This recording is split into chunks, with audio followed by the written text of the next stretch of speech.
کله چې موږ د کسرونو زده کول پیل کړل نو موږ دا هم پکې زده کړل چې موږ څنګه کسرونه تر ټولو کوچني حالت یا کوچني شکل کې لیکلی شو. د بیلګې په ډول کې چیرې موږ 3 پر شپږ ولرل نو موږ ویل چې دې دواړو کې څه شی پکې مشترک دی. 3 په دې دواړو کې یو مشترک فکتور دی. دا موږ داسې لیکلی شو چې 3 پر 2 ضرب 3 او یا دا داسې لیکو چې 1 پر 2 ضرب 3 پر 3. موږ پوهېدو چې 3 له 3 سره ختمیږي او دا مساوي پاتې کېږي له 1 پر 2 سره.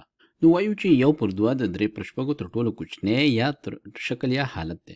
همدارنګه که چیرې موږ ولرو چې 8 پر 40 نو موږ وایو چې دا مساوي کېږي دې دواړو کې 8 مشترک دی نو لیکو چې دا مساوي کېږي 8 پر 3 ضرب 8 نو 3 پاتو کې بیرته 40 کېږي. دا موږ داسې لیکلی شو چې 1 پر 3 ضرب دی 8 پر 8 دې ځنه دا دې سره ختمیږي 8 په 8 سره ختمیږي دا مساوي کېږي له 1 پر 3 سره.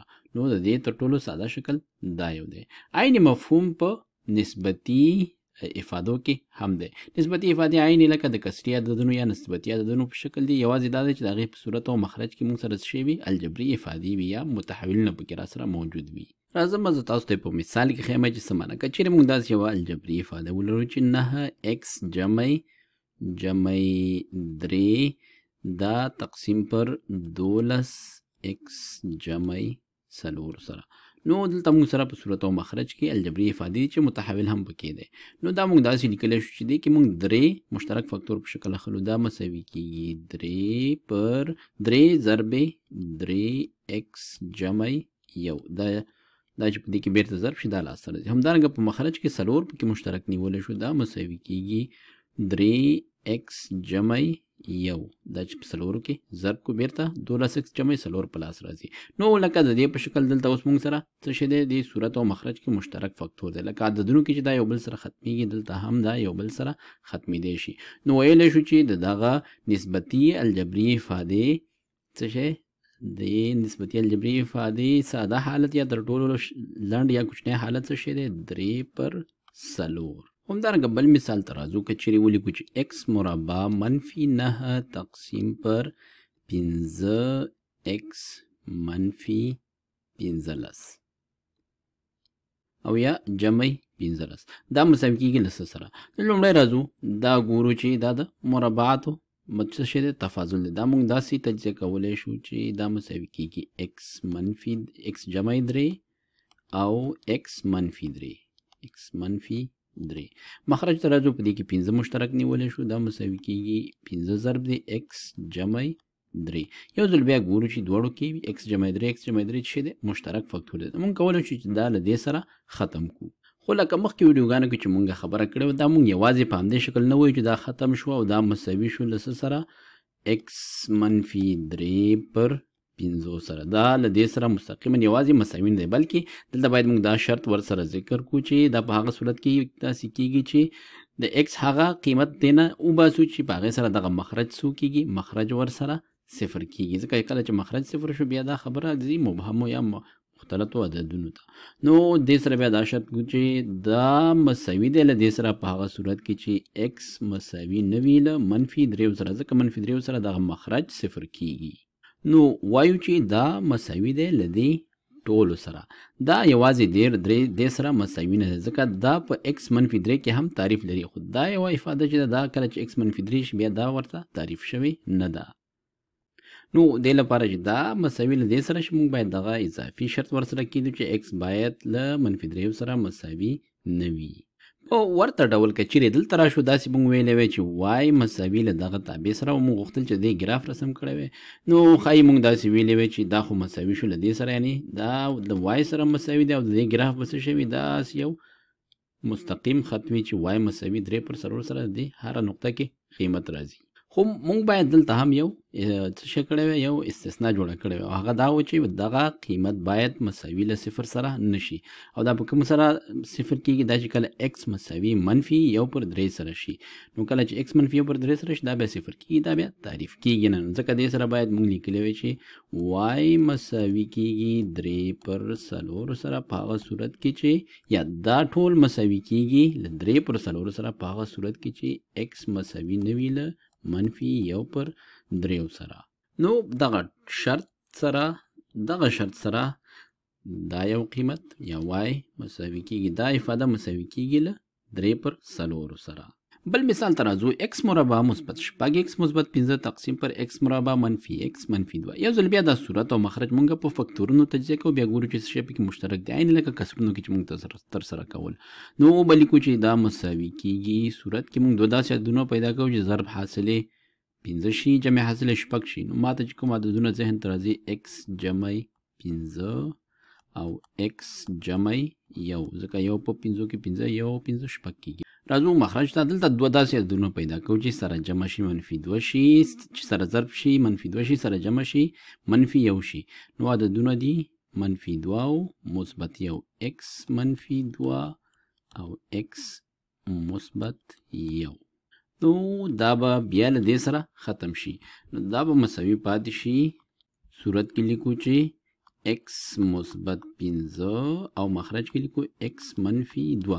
خو دې لپاره چې دا یو واقعا هم له دې سره مساوي پاتې شي باید موږ ورسره شرط څه شی کیدو باید شرط ورسره دا کیدو چې x باید څه شی وي له منفي 1 سره مساوي نه وي ځکه کچېرې x له منفي 1 سره مساوي شو بیا دا مخرج صفر کیږي یعنی دا صفر کیږي او کله چې دا صفر شو بیا دا تعریف کیږي نه او دا چې د خپل د منفي 1 لپاره تعریف شوی دی منفي 1 چې دې کې وځو کو دې کې جواب پاتې کیږي دلته مخرج کې منفي 3 راځي نو بیا دا تعریف شوی دی خو دې لپاره د منفي 1 لپاره دا یو تعریف شوی نه دی ځکه دا باید شرط ورسره کیږي چې x باید د منفي 1 سره مساوي نه وي.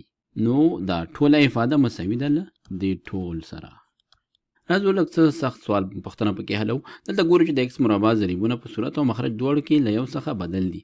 نو د دې تجزیه کول لږ څه ستونزمن وي خو موږ ورته یو طریقه لرو چې د ګروپ بندۍ طریقه وایو. نو راځو لومړی صورت ورته تجزیه کوو د ګروپ بندۍ په طریقه لیکو چې 3x مربع جمع 3x منفي 18.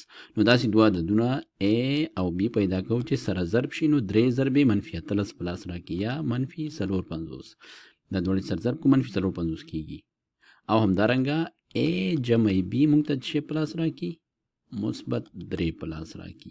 نو راځو ګورو دا عددونه څه شي دي. دې منفي علامې نه معلومیږي چې دوړو علامې مختلفې دي او د دې ترمنځ فرق 3 دی. داسې دوه عددونه چې سره ضرب شي 9 او شپږ 9 په شپږ کې 450 کیږي کچېرې 9 ورته مثبت واخلو او شپږ ورته منفي واخلو نو 9 او منفي شپږ کیږي 3 او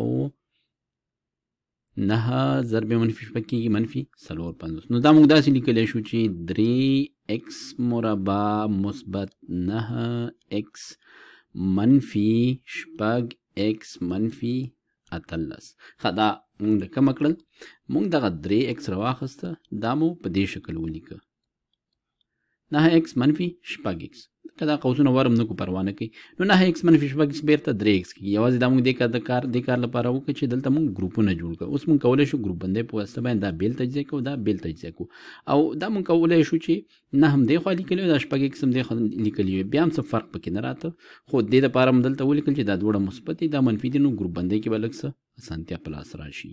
نو راځو ګورو دا به مساوي شي څه سره دی کې چې 3x مشترک واخلو دا به مساوي شي x مثبت 3 او همدارنګه راځو دې دواړو کې منفي شپږ مشترک اخلو منفي شپږ دې کې به شي x مثبت 3 دواړو کې مشترک.